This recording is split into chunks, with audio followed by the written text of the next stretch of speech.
Okay, coming in for landing. Here comes the helicopter. All right. Hello. Hello, hello, hello, hello, hello. Welcome to the Unified-CXM experience. And as always, I'm your host, Grad Kahn. I'm the CXO, Chief Experience Officer at Sprinklr. And today we've got a bit of a special show. We've been doing a series on how to create a marketing plan, focusing on the zero moment of truth structure from Google. So we're going to come back to that in the next show. But today I read an article and I thought it was fabulous. And so I just wanted to talk about this article. You can check it out yourselves, but I wanted to talk about it, and maybe I'll extemporize a little bit around the article, kind of putting in some of my own thoughts. But it was just one of those articles you read once in a while where you just love the fact that the authors identified sort of core issues that always are banging around in the back of your mind, but it's that sudden crystallization of, oh, geez, yeah, she just got that bang on. And it was just a great article. And so I'll just talk about that. And that's what we're going to do today's show on. And then tomorrow we're going to come back to the second moment of truth. And actually we're going to be doing, tomorrow's actually a special session. We're going to be drilling into the zero moment of truth and focusing on influencers. So that's going to be tomorrow's show. Then we'll get to the second moment of truth and go on from there. So article. So the article is in a online publication called Customer Think. And the title of the article is wonderful. It's called The Blandscape. The Blandscape of B2B marketing content needs a bit of emotion, which is a wonderful, needs a bit of emotion is a nice way of just phrasing it too. I love that. And it's by Ardath Albee. And I'll give you kind of a little bit on her. So Ardath Albee is the B2B marketing strategist and the CEO of her firm Marketing Interactions. And she helps B2B companies with complex sales and uses persona-driven content marketing strategies to drive results and outcomes. So she wrote this article, and I'm going to liberally quote from it, and feel free to take a look at it. So so basically, the first thing she says that I thought, oh, damn, that's smart, is she says that we all applaud the folks who insist that B2B is like B2C because we're marketing to people in both cases. And when I read that line, I thought, uh-oh, because I say that all the time. You know, it's P2P, it's person-to-person marketing, and we're just talking to human beings every time. So I thought, okay, well, it looks like she's about to serve up a little bit of humble pie for me here, which I always enjoy. And then she said, it's a sentiment that's slightly misplaced, which again, nice terminology. She's not saying it's totally wrong like I would probably do, or it's rubbish or hogwash. It's just slightly misplaced. Like, oh, all right, okay, so I'm not way off course. And what she says is that even in the most complex B2C purchase, say buying a house, it's less complicated than buying collaboration technology for a 1,000-person company, which is a little bit of a V8 moment. Like, yeah, she's right. In fact, we actually use a quote in one of our decks that the only thing more complicated than selling B2B software is buying B2B software. It's a very complicated process. And one of the things that's challenging about it is you have to gain the consensus of your colleagues in many cases, not all, but in many cases, you have to gain the consensus of your colleagues in order to make that purchase stick.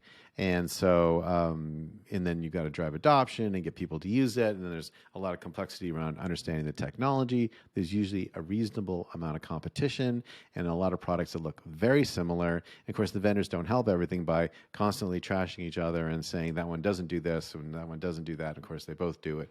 You know, so that all that makes it very, very complicated. And I think what she's saying is that, true, peace, you're still selling to people, but keep in mind that the task that the people are trying to do is much more complicated in a B2B context than B2C.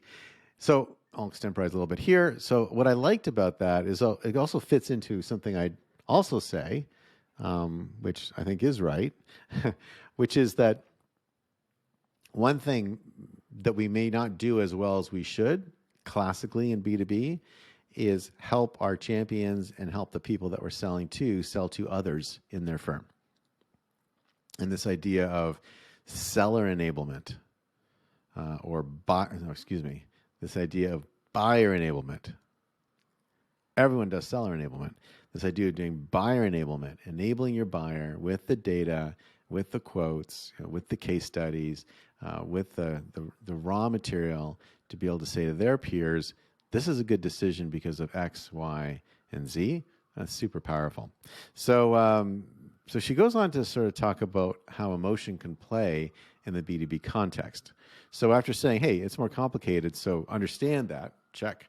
I added in the buyer enablement stuff a second ago. Then she says there are 9 types of ways that emotion plays in B2B marketing in the context of this consideration of it being a more complex way of buying and selling. So I thought, okay, great. I'm going to kind of check these out. So the first one is empathy, right? So, representing emotion. So the buying isn't just about logic, which is what most B2B marketing materials do. Buyers want to get to know you. And this is the issue here is that if I get to know you, it starts to help me understand what my experience is going to be like using the software. And what my experience is going to be like with the services team and with the support team and with the customer care team and anything else that I'm doing. And I need to feel that I'm doing something where I'm going to be excited about the process of owning the software as much as I am about the process of buying it. The second thing is insightful ideas that stimulate what-if exploration. It's emotionally engaging because it generates anticipation and curiosity. I love this, actually. This idea of creating curiosity on how things could be different. I just had a customer call, actually a prospect call a few minutes ago, and we were doing some stuff that was like interesting. Like he's like, check, interested. Then I gave him something very new. I can't tell you what it is. And it was like, really? Well, that's interesting. That curiosity was piqued. And that when you can get curiosity going, it's very powerful. So that's the second one. The third one is FOMO. We probably all know what that means, fear of missing out. And it's emotional, which is, hey, everybody is using this particular platform. You should get on the same train because, it's a powerful platform and well regarded and stuff like that. So that's good. Risk is also an emotion. We want to minimize it for buyers. And I do think that there's one thing I like to say about B2B buyers, and this is me, and this is not coming from the article, but I've always liked to say that B2B in some ways is a simple category because to a large extent, you're selling career success. We'll express it a little bit more nuanced in a moment, but you're selling career success and you're selling against career failure or getting terminated or fired because you bought the software. So that risk component comes in the fear piece. You don't want to overdo that, but it is a little bit of why people used to say no one ever got fired for buying IBM. They played into that well. It wasn't like an official campaign, but that was sort of the word on the street that IBM was a safe purchase because you could say, hey, well, geez, we bought IBM for, it didn't work, I know, but like, what else could we do? We went to the best. If you went to say buy Burroughs and it didn't work, everyone's like, wow, you should have bought IBM. So, made it really powerful. But this idea of career success, let's just unpack this for a second. So the career success piece, that's a little bit of a crude way of saying it in some ways. But if you think about when people are buying something or doing something with a vendor or building out some type of functionality, there's a real component of I want to be an innovator in the company. I want to be able to enable my team to be able to do things they couldn't do before. I want to drive more revenue. I want to manage costs down. I want to manage risk for me as a company. Security products play this game all the time. What would happen to your company if there was a ransomware incident? Oh my gosh, that would be terrible. I want to make sure that I don't have a ransomware risk in my company. And hey, this particular ransomware, anti-ransomware software is less expensive than its main competitors. Those are how you sort of build those stories. I do think these components of revenue, cost, and risk are sort of the 3 reasons why people do anything in business. And so it's always nice to link to at least one of those, but it's awesome if you can get 2 or 3. The second thing is, and she actually mentions career advancement. The third thing is investing in the idea of change. That's emotional. Will it work? Will it not work? This idea of, what if it fails? Imagine what we can do when we have it. And so really tying into this emotion around change and the excitement of it and what makes it powerful and what makes people want to do it. The digital transformation initiatives that have been launched over the last 2.5 years all are part of this. There's a lot of that going on out there, and it was a great case study right now on Prada on the Sprinklr website. Prada's undertaken a massive digital transformation campaign that's going extremely well, and they're using Sprinklr to drive their customer experience management component of that change. But the change involves many aspects of the digital, what would we call it, the digital OS that Prada is deploying, and it's exciting. And they're seeing it, come into the results for the company because people aren't going to stores as much. The use of storytelling in B2B materials is also emotional if it's done well. And there's a really great book called Story, interestingly. And Story is sort of the Bible for all script writers in Hollywood. So Story, if you think about Story, it's the